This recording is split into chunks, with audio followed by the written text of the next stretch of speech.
Pineapple ಎಲ್ಲ ಕಡೆ ತುಂಬ ಚೆನ್ನಾಗಿ ಬಂದಿದೆ, ಟೇಸ್ಟು ಕೂಡ ತುಂಬ ಚೆನ್ನಾಗಿರುತ್ತೆ. ಇವತ್ತು ಪೈನಾಪಲ್ನ ಉಪಯೋಗಿಸ್ಕೊಂಡು ದರ್ಶಿನಿಗಳಲ್ಲಿ ಸಿಗೋ ಥರ ಪೈನಾಪಲ್ ಕೇಸರಿ ಬಾತು ಹೇಗೆ ಮಾಡೋದು ಅಂತ ನೋಡೋಣಂತೆ ಬನ್ನಿ.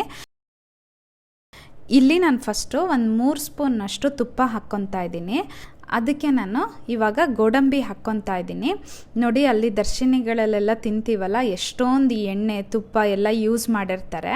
ಇಲ್ಲಿ ಬರೀ ನಾನು 3 ಸ್ಪೂನ್ನಲ್ಲೇ ರುಚಿಯಾಗಿರೋ ಅಂಥ ಆರೋಗ್ಯಕರವಾಗಿರೋಂಥ ಪೈನಾಪಲ್ ಕೇಸರಿ ಬಾತ್ನ ಮಾಡ್ತಾಯಿದ್ದೀನಿ.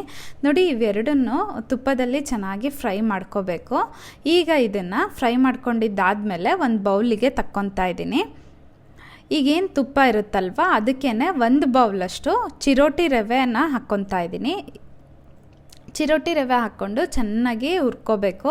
ಅದೆಲ್ಲ ಒಂಚೂರು ಕಲರ್ ಚೇಂಜ್ ಆಗಬೇಕು. ಆಮೇಲೆ ಅದು ಹುರಿದಿದ್ದಾದಮೇಲೆ ಮನೆ ಫುಲ್ಲು ಘಮ ಘಮ ಅಂತಿರುತ್ತೆ, ಅಲ್ಲಿವರೆಗೂ ಇದನ್ನು ನಾವು ಚೆನ್ನಾಗಿ ಹುರ್ಕೋಬೇಕು. ನಾನು ಚಿರೋಟಿ ರವೆ ಯಾವ ಬೌಲಲ್ಲಿ ತೊಗೊಂಡಿದ್ದೆ ಅದೇ ಬೌಲಲ್ಲಿ 1 ಬೌಲಷ್ಟು ಇಲ್ಲಿ ಪೈನಾಪಲ್ನ ಮಿಕ್ಸಿ ಮಾಡಿಬಿಟ್ಟು ಹಾಕ್ಕೊಂಡಿದ್ದೀನಿ. ಇದಕ್ಕೆ ನಾನು ಸಕ್ಕರೆ ಏನೂ ಆ್ಯಡ್ ಮಾಡಿಲ್ಲ, ಬರೀ ಪೈನಾಪಲ್ನ ಮಿಕ್ಸಿ ಮಾಡಿಬಿಟ್ಟು ತೊಗೊಂಡಿದ್ದೀನಿ.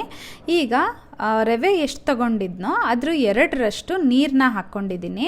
ನೀರು ಹಾಕ್ಕೊಂಡಿದ್ದಾದಮೇಲೆ ಒಂದು ಸ್ವಲ್ಪನೂ ಗಂಟಿಲ್ದಲ್ಲೇ ಇರೋ ರೀತಿಲಿ ಇದನ್ನು ಮಿಕ್ಸ್ ಮಾಡ್ಕೋಬೇಕು. ಈಗ ಇದಕ್ಕೆ ನಾನು 1 ಬೌಲಷ್ಟು ಸಣ್ಣದಾಗಿ ಹೆಚ್ಚಿರೋಂಥ ಪೈನಾಪಲ್ನ ಹಾಕ್ಕೊಳ್ತಾ ಇದ್ದೀನಿ. ನಾನು ಯಾವ ಬೌಲಲ್ಲಿ ರವೆ ತಗೊಂಡಿದ್ದೆ ಅಲ್ವಾ, ಅದೇ ಬೌಲಲ್ಲಿ ಫುಲ್ ಮೆಷರ್ಮೆಂಟ್ನ ತಗೊತಾ ಇದ್ದೀನಿ.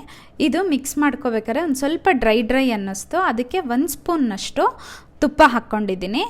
ಈಗ ರವೆ ಯಾವುದ್ರಲ್ಲಿ ತೊಗೊಂಡಿದ್ನೋ ಅದೇ ಬೌಲಲ್ಲಿ 1/2 ಬೌಲಷ್ಟು ಸಕ್ಕರೆ ಹಾಕ್ಕೊತಾ ಇದ್ದೀನಿ.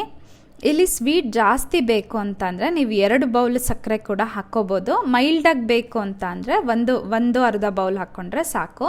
ಸಕ್ಕರೆ ಹಾಕ್ಕೊಂಡು ಚೆನ್ನಾಗಿ ಮಿಕ್ಸ್ ಮಾಡಿದ್ದಾದಮೇಲೆ ಇದಕ್ಕೆ ನಾನು ಹುರಿದಿಟ್ಕೊಂಡಿದ್ದೆ ಅಲ್ಲ ಗೋಡಂಬಿ ಮತ್ತು ದ್ರಾಕ್ಷಿ, ಅದನ್ನು ಹಾಕ್ಕೊತಾ ಇದ್ದೀನಿ. ಹಾಕ್ಕೊಂಡು ಚೆನ್ನಾಗಿ ಮಿಕ್ಸ್ ಮಾಡ್ಕೋಬೇಕು. ನೋಡಿ, ದರ್ಶಿನಿ ಸ್ಟೈಲು ಪೈನಾಪಲ್ ಕೇಸರಿ ಬಾತು ರೆಡಿಯಾಗಿದೆ.